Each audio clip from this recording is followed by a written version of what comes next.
चौथा दिवस आहे आणि त्यामुळे मराठा आंदोलक जे ते मोठ्या संख्येने सध्या सीएसएमटीच्या दिशेने निघाल्याची माहिती आहे आणि या ठिकाणी एकत्र येताना ही दृश्य जे ती स्पष्टपणे आपल्याला पाहायला मिळतात।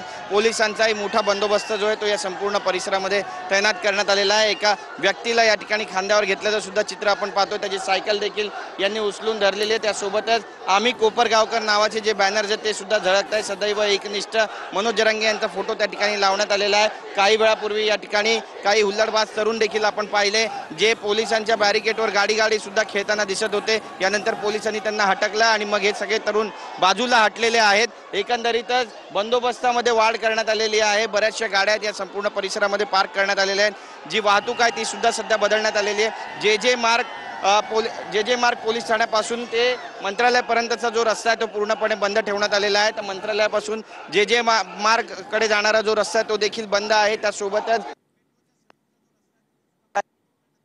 विधान भवनाच्या आधी सुद्धा बॅरिकेडिंग करण्यात आलेली आहे। त्यासोबतच मंत्रालयाकडे जाणारे जे रस्ते ते सुद्धा बॅरिकेड लावून बंद करण्यात आलेले आहेत। वाहतुकीमध्ये ट्रॅफिक विभागाने बरेचसे बदल केलेले आहेत। या संपूर्ण 3 ते 4 किलोमीटरच्या परिघामध्ये जे वाहतुकीचे नियम आहेत ते सुद्धा बदलण्यात आलेले आहेत। कारण मोठ्या प्रमाणामध्ये मोठ्या संख्येने जे मराठा आंदोलक आहेत ते या सगळ्या रस्त्यांवरती आपल्याला फिरताना पाहायला मिळतात। त्यांचे ट्रक, टेम्पो ट्रॅव्हलर आणि गुड्स कॅरियरचे जे ट्रक आहेत ते सुद्धा पार्क झालेले आहेत। त्यामुळे जाण्यासाठी रस्ता नाहीये आणि मुंबईकरांना कुठल्याही त्रासाला सामोरं लागू नये याची देखील दखल मुंबई पोलिसांकडून आणि ट्रॅफिक विभागाकडून घेतली जाते। एकंदरीतच पाटील नावाचा जो जयघोष आहे ते सुद्धा आता मुंबईच्या सीएसएमटी परिसरामध्ये सुरू झालेला आहे। सकाळची वेळ आहे, अर्थातच ब्रेकफास्ट त्यांना करावा लागतो। त्यामुळे ब्रेकफास्टमध्ये पेरू वाटले जातात, केळी वाटली जातात, भाकऱ्या, ठेचा, लोणचं आणि त्यासोबतच कांदा जो स्पेशली येवल्यावरून मागवलेला आहे तो आज नाश्त्यासाठी या सगळ्या बांधवांना मागवण्यात आलेला। आपण पाहतोय की आयकॉनिक असं मुंबईचं सीएसएमटी स्थानक आहे आणि या सीएसएमटी स्थानकाबाहेरच आज मोठी गर्दी जी आहे ती मराठा आंदोलकांची या ठिकाणी पाहायला मिळते। जसं दिवस वाढेल तशी ही गर्दी आणखी जास्त वाढणार आहे। काल याच ठिकाणी आपण डीजेच्या तालावर नाचणारे मराठा आंदोलक पाहिले, त्यांनी निषेधाचं नृत्य या ठिकाणी नोंदवलं, आरक्षण द्या अशी मागणी केली, एक मराठा लाख मराठाच्या घोषणा।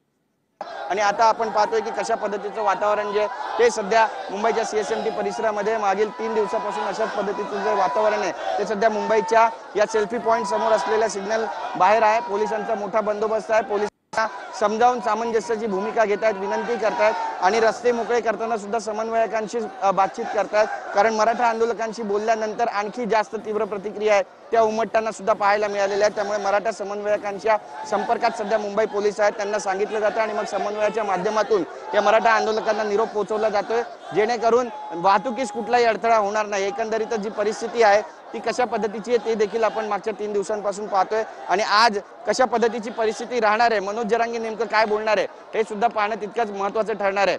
वृषाली, एकंदरीतच आपण पाहतोय तर मराठा आंदोलनाची जी तीव्रता आहे ती दिवसेंदिवस वाढते।